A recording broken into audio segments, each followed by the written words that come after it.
اب ہم آتے ہیں سیدنا صالح علیہ السلام کے قصے کی طرف۔ دن گزرتے گئے اور لوگ ایک بار پھر ابلیس لعین کے وسوسے میں آ کر کفر کی طرف پلٹ آئے، کیونکہ ابلیس کسی بھی شخص کو وسوسے میں ڈالے بغیر نہیں چھوڑتا۔ اس طرح ایک بار پھر کفر پھیل گیا، چنانچہ اللہ نے ان کی ہدایت کے لیے صالح علیہ السلام کو مبعوث فرمایا۔ یہ سمود کے پوتوں میں سے ایک عربی نبی تھے۔ ان کا نسب نامہ اس طرح ہے: صالح بن عبید بن سیاف بن ماشق بن عبید بن حاضر بن سمود بن ارم بن سام بن نوح علیہ السلام۔ گویا صالح علیہ السلام کا تعلق قوم سمود سے تھا، اور یہ قوم عاد کی نسل سے تھی۔ سمود کی قوم نے یمن کو خیر باد کہا اور جزیرے سے شمال کی طرف منتقل ہو گئے، پھر وہاں ہجر نامی ایک بستی میں جا ٹھہرے۔ قرآن کریم کی سورۃ الحجر اسی بستی کے نام سے موسوم ہے۔ قوم عاد کا تذکرہ سورۃ الحجر کے علاوہ سورۃ الاحقاف اور سورہ ہود میں بھی ہے۔ اللہ تعالیٰ سورۃ الحجر آیت 80 میں فرماتے ہیں، اور ہجر والوں نے بھی رسولوں کو جھٹلایا۔ ہجر قوم سمود کا مرکزی شہر تھا۔ اب وہ مدائن صالح کے نام سے مشہور ہے۔ یہ شہر مدینہ منورہ کے شمال مغرب میں 380 کلومیٹر کے فاصلے پر واقع ہے۔ یہ لوگ بھی پہاڑوں کو تراش کر گھر بناتے تھے۔ یہ صنعت اور کاریگری انہوں نے قوم عاد سے وراثت میں پائی تھی۔ اللہ تعالیٰ سورۃ الفجر آیت 9 میں فرماتے ہیں، اور قوم سمود کے ساتھ کیا کیا جنہوں نے وادی میں بڑے بڑے پتھر تراشے تھے۔ قرآن مجید میں اللہ تعالیٰ ایک مقام پر فرماتے ہیں، اور ہم نے قوم عاد اور سمود کو غارت کیا جن کے بعض مکانات آپ کے سامنے ظاہر ہیں۔ ان کے مکانات ان کی تباہی سے لے کر اب تک موجود ہیں۔ شام کے راستے میں خیبر، تیما سے تبوک تک قوم سمود کے آثار پائے جاتے ہیں۔ یہ لوگ کس طرح پتھر تراش تراش کر گھر بناتے تھے، اللہ تعالیٰ نے سورۃ الاعراف آیت 74 میں اس کا ذکر کیا ہے۔ اس وقت کو یاد کرو جب اللہ تعالیٰ نے تمہیں قوم عاد کے بعد جانشین بنایا اور تمہیں زمین پر رہنے کا ٹھکانہ دیا کہ نرم زمین پر محل بناتے ہو اور پہاڑوں کو تراش تراش کر ان میں گھر بناتے ہو۔ سو اللہ کی نعمتوں کو یاد کرو اور زمین میں فساد مت پھیلاؤ۔ یہ آیت ان کی طاقت، جسم کی صلاحیت اور ماہر فن ہونے پر دلیل ہے۔ پہاڑوں کو تراشنا دراصل قوم عاد کی عادت تھی۔ یہ بھی چونکہ انہی سے تھے، اس لیے وراثت میں یہ کام انہیں بھی آ گیا تھا۔ جس طرح اللہ نے عاد کو اپنی نعمتوں سے نوازا تھا، اسی طرح سمود کو ان سے بڑھ کر نعمتیں دی تھیں۔ اللہ تعالیٰ صالح علیہ السلام کی زبانی ان سے فرماتے ہیں، اے قوم سمود، کیا تمہیں ان چیزوں میں بے فکری سے رہنے دیا جائے گا، یعنی باغات، چشموں، کھیتوں اور کھجوروں میں جن کا خوشہ ملائم ہے، اور تم پہاڑوں کو تراش کر پرتکلف گھر بناتے ہو؟ پس اللہ سے ڈرو اور میرا کہنا مانو۔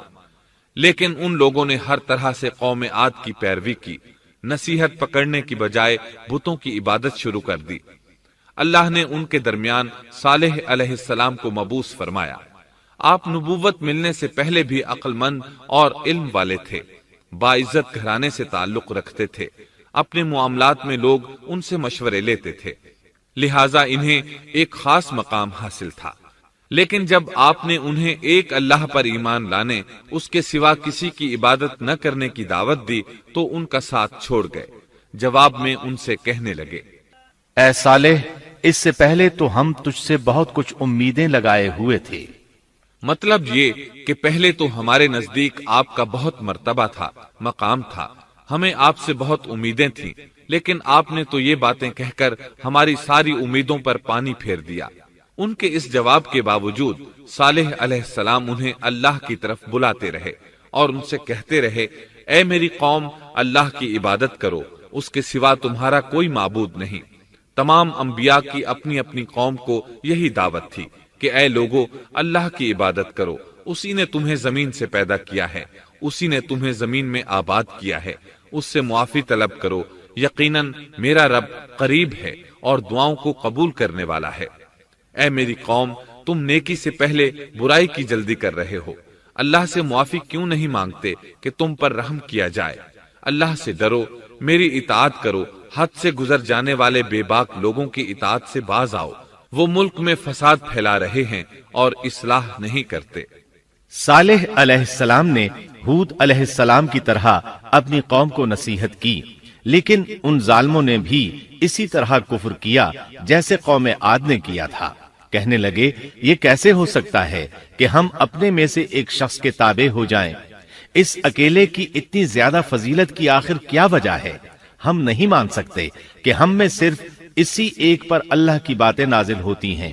پھر وہ اس سے بھی آگے بڑھے اور اللہ کے نبی کو کھلے الفاظ میں پرلے درجے کا جھوٹا کہا، جادوگر کہا۔ پھر یہ سرکش اور کافر لوگ صالح علیہ السلام کے ساتھ ایمان لانے والے کمزور غریب لوگوں کو مخاطب کر کے کہنے لگے، کیا تم صالح پر ایمان رکھتے ہو؟ ہم تو اس کے منکر ہیں۔ اس طرح صالح علیہ السلام دن رات انہیں دعوت دیتے رہے، یہاں تک کہ یہ لوگ صالح علیہ السلام سے کہنے لگے، تم نے اور تمہارے ساتھیوں نے ہمارے اندر نحوست پھیلا رکھی ہے اور اسی لیے ہم مشکلات اور مصائب کا شکار ہیں، لہٰذا تم ہم سے دور ہو جاؤ۔ صالح علیہ السلام نے انہیں جواب دیا، تم پر نحوست اللہ کی طرف سے ہے، تم فتنے میں پڑے ہوئے لوگ ہو۔ پھر اس کے بعد وہ لوگ صالح علیہ السلام سے مکمل طور پر دشمنی کرنے لگے اور انہوں نے آپ کو یہاں تک کہہ دیا کہ آپ ہماری مجلس میں نہ آیا کریں کیونکہ آپ منحوس ہیں۔ پھر بات یہاں تک پہنچی کہ صالح علیہ السلام نے انہیں اللہ کے عذاب سے ڈرایا، دھمکایا اور کہا، اے میری قوم کے لوگوں، ذرا بتلاؤ تو اگر میں اپنے رب کی طرف سے کسی مضبوط دلیل پر ہوا اور اس نے مجھے اپنے پاس سے رحمت عطا کی ہو، پھر میں نے اس کی نافرمانی کی، تو کون ہے جو اس کے مقابلے میں میری مدد کرے؟ تم تو میرا نقصان ہی بڑھا رہے ہو۔ یعنی فرض کرو اگر میں حق پر ہوا اور یقیناً میں حق پر ہوں اور اللہ تعالیٰ نے مجھے اپنی نبوت سے بھی نوازا ہے، پھر بھی میں تمہاری باتوں میں آ کر اس کی نافرمانی کروں تو بلا شبہ اس وقت میں گھاٹے میں ہوں گا اور تم بھی خسارہ پانے والے ہوگے۔ اس پر وہ ظالم لوگ مقابلے پر اتر آئے، کہنے لگے اگر تو سچا ہے تو کوئی معجزہ لے آ، لیکن وہ معجزہ ہماری مرضی کے مطابق ہو، اس صورت میں ہم ضرور ایمان لے آئیں گے۔ آپ ایسا کریں کہ بستی کے کنارے پتھریلی چٹان میں سے دودھ دینے والی 10 ماہ کی حاملہ اونٹنی نکالیں، اس کا رنگ سرخ ہو۔ صالح علیہ السلام سے یہ مطالبہ کر کے وہ سردار لوگ ایک طرف بیٹھ گئے اور مذاق اڑانے لگے۔ ایک کہنے لگا اونٹنی 10 ماہ کی ہو، حاملہ ہو۔ دوسرا کہنے لگا لازمی طور پر اس کا رنگ سرخ ہو۔ پھر ایک تیسرا سردار بولا اس کی کھال پر بہت زیادہ اون ہو۔ چوتھا بولا موٹی تازی ہو، ہم نے پہلے اس قسم کی اونٹنی دیکھی نہ ہو۔ پانچواں بولا وہ اتنی بڑی ہو کہ اکیلی ایک دن تمام کنویں کا پانی پی جائے اور دوسرے روز ہم پئیں۔ یہ لوگ اسی طرح مذاق اڑا رہے تھے کہ صالح علیہ السلام نے ان سے کہا، اگر تمہاری مطلوبہ اونٹنی تمہیں مل جائے تو کیا تم ایمان لے آؤ گے؟ سب نے مل کر کہا، ہاں ضرور لے آئیں گے۔ صالح علیہ السلام نے فرمایا، تب تم ایک دن سب لوگوں کو جمع کر لو۔ مقررہ دن وہ لوگ جمع ہو گئے۔ ان کی موجودگی میں صالح علیہ السلام نے اللہ سے دعا کی، زمین پر زلزلہ طاری ہوا، ان کی آنکھوں کے سامنے چٹان پھٹی اور اس سے بالکل ویسی ہی اونٹنی نکلی جیسا کہ ان کا مطالبہ تھا۔ انہوں نے اپنی زندگی میں ایسی اونٹنی کبھی نہیں دیکھی تھی۔ اس میں وہ تمام صفات موجود تھیں جن کا ذکر ان لوگوں نے کیا تھا۔ اللہ تعالیٰ صالح علیہ السلام کی زبانی سورہ ہود آیت 64 میں فرماتے ہیں، اے میری قوم، یہ اللہ کی بھیجی ہوئی اونٹنی ہے، یہ تمہارے لیے ایک معجزہ ہے۔ اب تم اسے اللہ کی زمین میں کھاتی ہوئی چھوڑ دو اور اسے کسی طرح کی تکلیف نہ پہنچاؤ، ورنہ فوری عذاب تمہیں آ پکڑے گا۔ اس اونٹنی کو چونکہ کسی اونٹنی نے جنم نہیں دیا تھا، اس لیے اس کو ناقۃ اللہ یعنی اللہ کی اونٹنی کہا گیا۔ پھر صالح علیہ السلام نے فرمایا، لوگو سن لو، ایک دن یہ اونٹنی پانی پیے گی، ایک دن تم پیو گے، تم میں سے کوئی اسے تکلیف نہ پہنچائے، ورنہ اللہ کا بدترین عذاب تم پر نازل ہوگا۔ سورۃ القمر میں اللہ فرماتے ہیں، بے شک ہم اونٹنی کو ان کے لیے آزمائش بنا کر بھیج رہے ہیں، تم صبر کے ساتھ ان کے انجام کا انتظار کرو۔ اس نشانی کے ظہور کے بعد اللہ تعالیٰ نے صالح علیہ السلام کو مخاطب کر کے فرمایا، تم اب دیکھتے رہو کہ ان کا انجام کیا ہوتا ہے۔ ان کی سختیوں پر صبر کرو۔ ان سے کہہ دو کہ پانی پر ایک دن ان کا اختیار ہوگا اور ایک دن اس اونٹنی کا۔ خبردار کوئی زیادتی نہ کرے اور اس اونٹنی کو پانی پینے سے نہ روکے۔ سورۃ الشمس میں اللہ تعالیٰ فرماتے ہیں کہ ان سے اللہ کے رسول نے فرما دیا تھا کہ اللہ کی اونٹنی کی اور اس کے پانی پینے کی باری کی حفاظت کرو، یعنی اسے نہ تو پانی پینے سے روکو اور نہ ہی اسے کوئی تکلیف پہنچاؤ۔ اس معجزے کو دیکھ کر لوگ دو گروہوں میں بٹ گئے۔ بہت کم لوگوں نے صالح علیہ السلام کی پیروی کی، ان پر ایمان لائے، جبکہ اکثر لوگ پھر بھی اپنے کفر پر ڈٹے رہے۔ اللہ تعالیٰ فرماتے ہیں ان لوگوں نے خود معجزے کا مطالبہ کیا تھا، لیکن اس کو اپنی آنکھوں سے دیکھنے کے باوجود ظلم پر اڑے رہے اور کفر پر اصرار کرتے رہے۔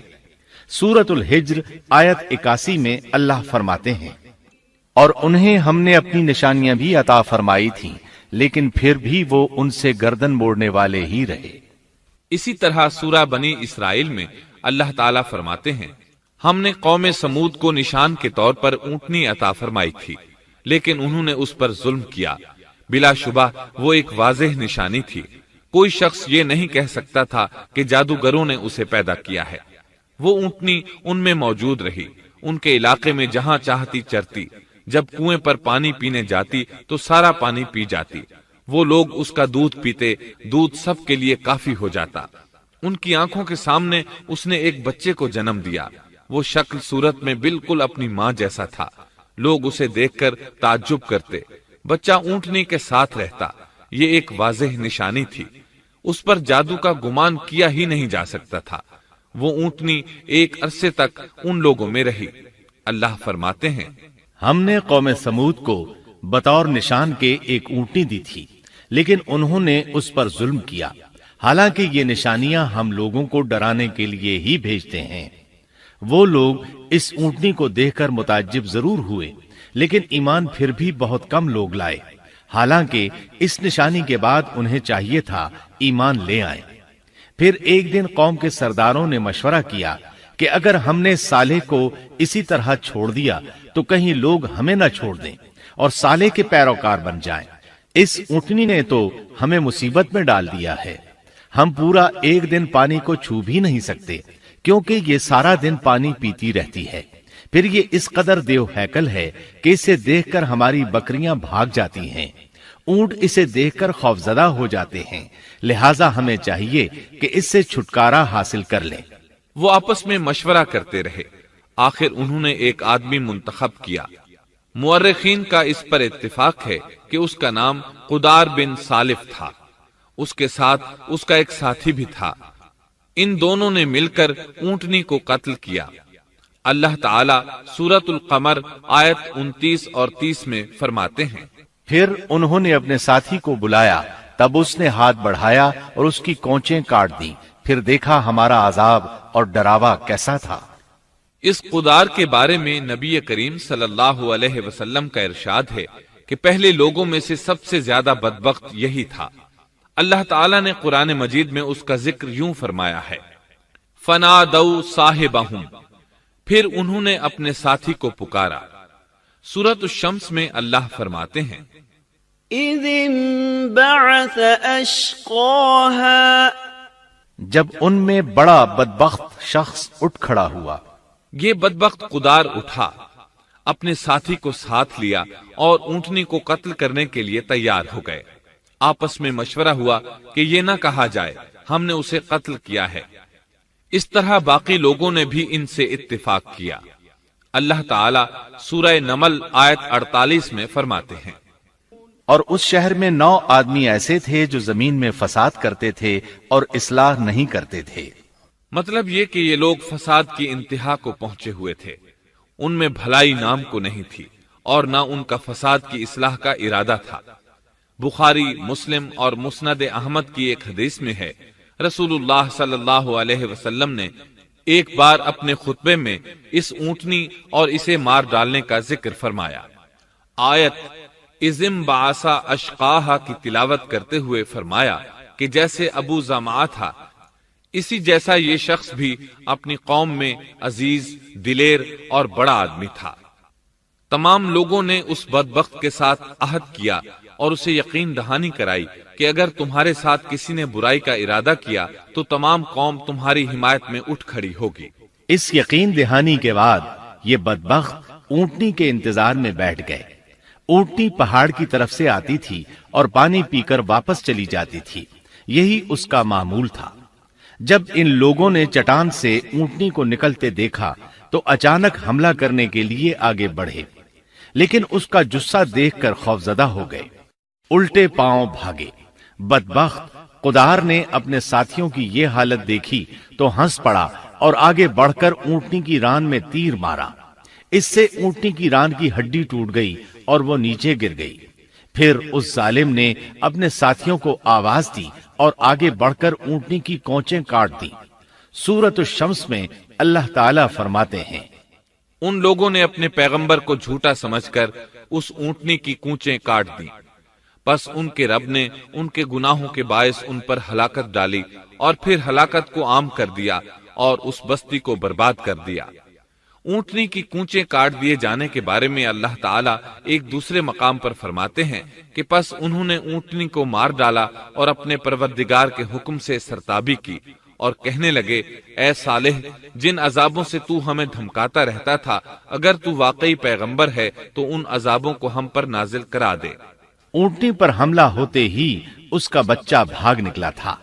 وہ پہاڑ کی چوٹی پر چڑھ گیا، 3 مرتبہ بلبلایا۔ یہ بدبخت اس کے پیچھے بھاگے اور آخر اسے بھی قتل کر دیا۔ پھر تمام بستی والے جمع ہوئے، اونٹنی اور اس کے بچے کا گوشت تیار کیا اور مزے کے ساتھ اس کو کھایا۔ اس جرم میں ان سب نے شرکت کی، البتہ جو لوگ صالح علیہ السلام پر ایمان لے آئے تھے وہ الگ تھلگ رہے۔ صالح علیہ السلام کو جب یہ خبر ملی تو وہ گھبرائے ہوئے اونٹنی کے پاس پہنچے۔ اونٹنی بے جان پڑی تھی، اس کا بچہ بھی بے جان تھا۔ لوگ ان کے گرد جمع تھے اور ان کا گوشت کھا رہے تھے۔ اس وقت صالح علیہ السلام نے ان سے کہا، اس پر صالح نے کہا کہ اچھا تم 3 دن تک اپنے گھروں میں رہ سہ لو، یہ وعدہ جھوٹا نہیں ہے۔ مطلب یہ کہ تمہیں صرف 3 دن کی مہلت ہے، اس کے بعد تم سب کے سب ہلاک کیے جاؤ گے۔ وہ صالح علیہ السلام کی بات کو رد کرتے ہوئے انہیں دھمکیاں دینے لگے کہ جن عذابوں کا تو ہم سے وعدہ کر رہا ہے، اگر تو سچا ہے تو ان کو ہم پر نازل کر دے۔ اس کے بعد وہ جمع ہو کر مشورہ کرنے لگے کہ آج رات صالح کو بھی مار ڈالو۔ ان کے اس مشورے کے بارے میں اللہ تعالیٰ سورۃ النمل آیات 48 اور 49 میں فرماتے ہیں، اس شہر میں 9 سردار تھے، وہ زمین میں فساد پھیلاتے رہتے تھے اور اصلاح نہیں کرتے تھے۔ انہوں نے آپس میں بڑی بڑی قسمیں کھا کھا کر عہد کیا کہ رات ہی کو صالح اور اس کے گھر والوں پر چھاپا ماریں گے اور اس کے وارثوں سے صاف کہہ دیں گے کہ ہم اس کے اہل کی ہلاکت کے وقت موجود نہیں تھے اور ہم بالکل سچے ہیں۔ اب یہ لوگ صالح علیہ السلام کے گھر کی طرف چلے۔ اللہ تعالیٰ سورۃ النمل آیات 50 اور 51 میں فرماتے ہیں، اور انہوں نے ایک داؤ کھیلا، سو ہم نے بھی ایک ایسا داؤ کھیلا کہ انہیں خبر بھی نہ ہوئی۔ پھر دیکھو کہ ان کے داؤ کا کیا انجام ہوا، ہم نے انہیں اور ان کی ساری قوم کو ہلاک کر دیا۔ صالح علیہ السلام کا گھر پہاڑ کی بلندی پر تھا۔ یہ فسادی لوگ ابھی اوپر چڑھ رہے تھے کہ زمین حرکت کرنے لگی۔ ایک چٹان اوپر سے لڑھکتی ہوئی آئی اور ان تمام کو پیس کر رکھ دیا۔ ان 9 فسادی لوگوں کی ہلاکت کے ساتھ ہی اللہ کے عذاب کی ابتدا ہو چکی تھی۔ چنانچہ صالح علیہ السلام نے اپنے ساتھیوں کے ساتھ اس بستی کو چھوڑ دیا، یعنی وہ ہجر کے علاقے سے نکل گئے۔ صبح ہوئی تو لوگوں نے ایک عجیب منظر دیکھا۔ قوم سمود کے تمام لوگوں کے چہرے زرد پڑ چکے تھے، وہ سب رونے لگے کیونکہ عذاب کے آثار شروع ہو چکے تھے۔ دوسرے دن تمام لوگوں کے چہرے آگ کی طرح سرخ ہو گئے اور تیسرے دن تمام کے چہرے سیاہ ہو چکے تھے۔ اپنی یہ حالت دیکھ کر سب لوگ رونے اور چیخ پکار کرنے لگے، اپنی قبریں کھودنے لگے۔ اب انہیں یقین ہو چکا تھا کہ عذاب کا وعدہ برحق تھا۔ اللہ تعالیٰ نے انہیں پہلی قوموں کی طرح ایک قسم کا عذاب نہیں دیا تھا، جیسے قوم نوح کو صرف طوفان کے ذریعے ہلاک کیا گیا، قوم عاد کو صرف طوفانی ہوا کے ذریعے ہلاک کیا گیا، لیکن قوم سمود کو اللہ تعالیٰ نے طرح طرح کے عذابوں سے دوچار کیا۔ اس لیے کہ انہوں نے اپنی مطلوبہ شرط پوری ہونے کے باوجود ایمان قبول نہیں کیا تھا۔ عذاب کی ابتدا زلزلے سے ہوئی، زمین حرکت کرنے لگی۔ اس کی وجہ سے وہ لوگ اپنے گھروں میں اوندھے کے اوندھے پڑے رہ گئے، ان میں اٹھنے کی طاقت تک نہ رہی۔ پھر آسمان میں سخت کڑاکا ہوا، اس کی ہولناک دہشت انگیز چنگھاڑ نے ان کے بھیجے پھاڑ کر رکھ دیے۔ ایک ہی لمحے میں ایک ساتھ وہ سب ڈھیر ہو گئے۔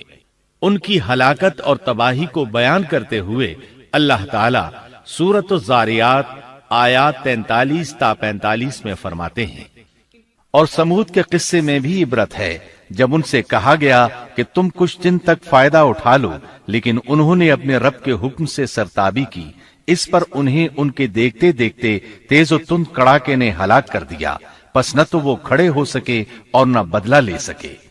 اسی طرح سورہ ہود میں اللہ تعالیٰ نے ان کی تباہی کا نقشہ اس طرح کھینچا ہے کہ ایک زور کی کڑک نے ان ظالموں کو آ لیا، پھر تو وہ اپنے گھروں میں زانوں کے بل مردہ پڑے رہ گئے، ایسے گویا کہ وہ کبھی آباد ہی نہ تھے۔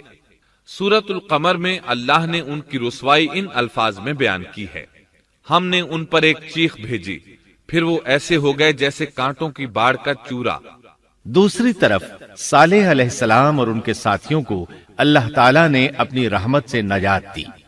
اللہ تعالیٰ سورہ ہود آیت 66 میں فرماتے ہیں، پھر جب ہمارا فرمان آ پہنچا، ہم نے صالح اور ان پر ایمان لانے والوں کو اپنے فضل سے اس سے بچا لیا اور اس دن کی رسوائی سے بھی۔ یقیناً تیرا پروردگار نہایت توانا اور غالب ہے۔ اس قوم کے آثار آج تک باقی ہیں۔ مدینہ منورہ کے شمال مغرب میں ان کے گھر موجود ہیں۔ اب یہ علاقہ مدائن صالح کے نام سے مشہور ہے۔ سورۃ النمل میں اللہ تعالیٰ فرماتے ہیں، پس یہ ان کے گھر ہیں جو ان کے ظلم کے سبب ویران پڑے ہیں، بے شک اس میں دانش مندوں کے لیے نشانیاں ہیں۔ اللہ تعالیٰ نے ان کے نشانات کو آج تک باقی رکھا ہے تاکہ بعد میں آنے والوں کو یقین ہو جائے اور کسی قسم کا شک نہ رہے۔ عذاب کے آثار نمودار ہونے پر صالح علیہ السلام نے ان سے فرمایا تھا، اے میری قوم، میں نے تمہیں اپنے پروردگار کا حکم پہنچا دیا تھا اور میں نے تمہاری خیر خواہی کی، لیکن تم لوگ خیر خواہوں کو پسند نہیں کرتے۔ اس کے بعد صالح علیہ السلام اپنے ساتھیوں کے ساتھ وہاں سے ہجرت کر کے فلسطین آ گئے، وہیں رملہ نامی بستی میں رہنے لگے اور یہیں آپ کی وفات ہوئی۔ نبی کریم صلی اللہ علیہ وسلم صحابہ کرام رضی اللہ عنہم کے ساتھ تبوک تشریف لے گئے تو آپ نے مدائن صالح کے قریب قیام فرمایا تھا۔ صحابہ نے ان کنووں سے پانی لے لیا جو قوم سمود کے استعمال میں رہے تھے، کچھ برتن بھی وہاں سے لے لیے۔ آپ کو پتہ چلا تو آپ نے حکم فرمایا، ان برتنوں کو توڑ دو اور اس پانی کو بہا دو اور اس پانی سے جو کھانا تیار کیا ہے اس کو الٹ دو۔ آپ نے انہیں ان گھروں میں داخل ہونے سے بھی روک دیا جن میں اللہ کا عذاب نازل ہوا تھا۔ آپ صلی اللہ علیہ وسلم نے فرمایا، میں ڈرتا ہوں تم پر بھی ایسا عذاب نہ آ جائے جیسا ان پر آیا تھا، اس لیے ان کے علاقے میں داخل نہ ہوا کرو، اور اگر داخل ہونا پڑ جائے تو روتے ہوئے داخل ہوا کرو، اور رونا نہ آئے تو رونے جیسی شکلیں بنا لیا کرو تاکہ تمہارا شمار ظالموں میں نہ ہو۔ اللہ تعالیٰ فرماتے ہیں، آگاہ رہو، قوم سمود نے اپنے رب سے کفر کیا، سن لو ان سمودیوں پر پھٹکار ہے۔ قرآن میں ان کا قصہ 26 سے زائد مرتبہ بیان کیا گیا ہے۔ اس کے بعد لوگ ایمان کی حالت میں امن چین کی زندگی بسر کرنے لگے، لیکن پھر نئے سرے سے ان میں خرابی پیدا ہوئی۔ شیطان نے پھر اپنا کام دکھایا، ان کے دلوں میں وسوسہ ڈالا اور فلسطین، عراق، مصر اور جزیرے کے نواحی علاقوں میں شرک پھیل گیا۔ لوگ ایک بار پھر کفر کی طرف پلٹ پڑے۔ اس پورے قصے میں چند عبرتیں ہیں، آئیے ذرا ان کا بھی ذکر ہو جائے۔ اللہ تعالیٰ کی اونٹنی اگرچہ سیدنا صالح علیہ السلام کی نبوت کا ایک نشان تھی، ان کی سچائی کا ثبوت تھی، لیکن قرآن کریم کی وضاحت یہ ہے کہ وہ قوم سمود کی آزمائش کے لیے تھی اور وہی ان کی ہلاکت کا نشان ثابت ہوئی، جیسا کہ سورۃ القمر میں اللہ تعالیٰ فرماتے ہیں، بے شک ہم اونٹنی کو ان کی آزمائش اور امتحان کے لیے بھیجنے والے ہیں، پس تو ان کے انتظار میں رہ اور صبر اختیار کر۔ سنت اللہ یہ رہی ہے کہ اگر وہ اپنے پیغمبر کو کسی قوم کی ہدایت کے لیے بھیجے اور قوم اس کی ہدایت پر کان نہ دھرے تو ضروری نہیں کہ وہ قوم ہلاک کر دی جائے، لیکن جو قوم اپنے نبی سے اس وعدے پر نشان طلب کرے کہ اگر ان کا مطلوبہ نشان ظاہر ہو گیا تو وہ ایمان لے آئیں گے، اور پھر نشان آ جانے کے بعد وہ ایمان نہ لائے تو اس قوم کی ہلاکت یقینی ہے۔ اللہ تعالیٰ پھر اس قوم کو معاف نہیں کرتے جب تک کہ وہ تائب نہ ہو جائے اور اللہ کے دین کو قبول نہ کرے، یا عذاب الہی سے صفحہ ہستی سے مٹ کر دوسروں کے لیے عبرت کا نشان بن جائے۔ لیکن اس سنت سے نبی کریم صلی اللہ علیہ وسلم کی امت مستثنا ہے، اس لیے کہ آپ صلی اللہ علیہ وسلم نے وضاحت فرمائی ہے، میں نے اللہ تعالیٰ سے دعا مانگی ہے کہ اللہ تعالیٰ میری امت میں عذاب عام مسلط نہ فرمائے، اور اللہ نے میری دعا قبول فرما لی۔ قرآن میں اللہ تعالیٰ نے نبی کریم صلی اللہ علیہ وسلم کی اس بات کی یوں تصدیق کی ہے، اے رسول، اس حال میں کہ تو ان میں موجود ہے، اللہ تعالیٰ ان کافروں پر عذاب مسلط نہیں کرے گا۔ اور یہ ایک خطرناک غلطی ہے، نفس کا دھوکہ ہے کہ انسان عیش و عشرت اور دنیاوی جاہ و جلال کو دیکھ کر یہ خیال کر بیٹھے، یہ گمان کر لے کہ جس قوم یا فرد کے پاس یہ سب کچھ موجود ہے وہ ضرور اللہ تعالیٰ کے سائے میں ہے، اور یہ کہ ان کی یہ خوش عیشی اس بات کی علامت ہے کہ اللہ تعالیٰ کی خوشنودی ان کے ساتھ ہے۔ یہ نفس کا دھوکہ ہے، غلط فہمی ہے، بلکہ کج فہمی ہے۔ قرآن کریم کے اس واقعے میں جگہ جگہ اس بات کی وضاحت ہے کہ بعض اوقات زیادہ سے زیادہ خوش عیشی زیادہ سے زیادہ عذاب کا پیش خیمہ ثابت ہوتی ہے، اگرچہ قوموں کے لیے اس کی مدت چند ماہ یا چند سال نہیں بلکہ گھبرا دینے والی مدت ہی کیوں نہ ہو، مگر ہر قسم کی دنیاوی کامیابیوں اور خوش عیشیوں کے ساتھ جب ظلم، سرکشی اور غرور کسی قوم کا مستقل شعار بن جائے تو سمجھ لو اس کی تباہی اور ہلاکت کا وقت قریب آ پہنچا۔ اللہ تعالیٰ فرماتے ہیں، تیرے رب کی پکڑ بہت سخت ہے، لیکن اس کے ساتھ ہی یہ بات بھی ہے کہ کسی قوم میں تمام تر خرابیوں کے باوجود اگر قوم سے اکثر افراد اللہ کے شکر گزار ہوں، اس کے بندوں کے ساتھ انصاف کرنے والے اور آپس میں نیک نیت اور خیر خواہی کرنے والے ہوں تو بلا شبہ وہ اللہ کے ہاں مقبول بندے ہیں، اور انہی کو دنیا اور آخرت کی کامیابیوں کی بشارت ہے، اور انہی کے لیے یہ دنیاوی عیش اللہ کی بے انتہا نعمتوں کی علامت ہے۔ انہی الفاظ پر سیدنا صالح علیہ السلام کا قصہ اختتام کو پہنچا۔